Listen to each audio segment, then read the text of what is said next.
దేవుడట నిలబడి వస్తున్న ప్రతి ఒక్కరికి 2 అరటి పళ్ళు వాళ్ళకి ఇస్తున్నాడట. అది చూసిన జనం అంతా కూడా పెద్ద లైన్ లో నిలబడ్డారట. అందులో ఒక చిన్న పాపం పేద పాప వాళ్ళతో పాటు లైన్ లో నిలబడింది. దేవుని దగ్గరకు వచ్చేసరికి 2 అరటి పళ్ళు ఇచ్చాడట.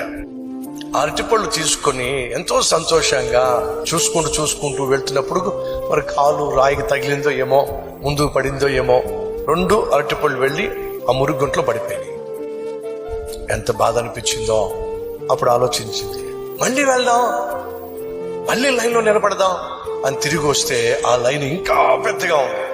ఆ అమ్మాయి చివరికి వెళ్ళి నిలబడింది. అందరు వెళ్తున్నారు. చివరికి ఆ పాప వచ్చింది. ఆ పాపను చూసి, అమ్మా 2 అరటిపళ్ళు నీ చేతిలోంచి జారి పడిపోయినని చెప్పి నువ్వు బాధపడ్డావు కదా. అవును ప్రభువా, నీకెలా తెలుసు? అలా జారి పడే విధంగా చేసింది నేనే. ఎందుకో తెలుసా? ఈ కంప నిండా ఉన్న అరటిపళ్ళు నీకు ఇవ్వాలని చెప్పి వాటిని నేను నీకు దూరము చేశా. సహోదరి సహోదరులు, మన జీవితాల్లో మనం ఆశించింది ఏదైనా మనకు కాకుండా పోతున్నా, దూరం అయిపోతున్నా దిగులు పడకండి. అంతకంటే శ్రేష్టమైన దాన్ని నా ప్రభు నీ కోసం దాచి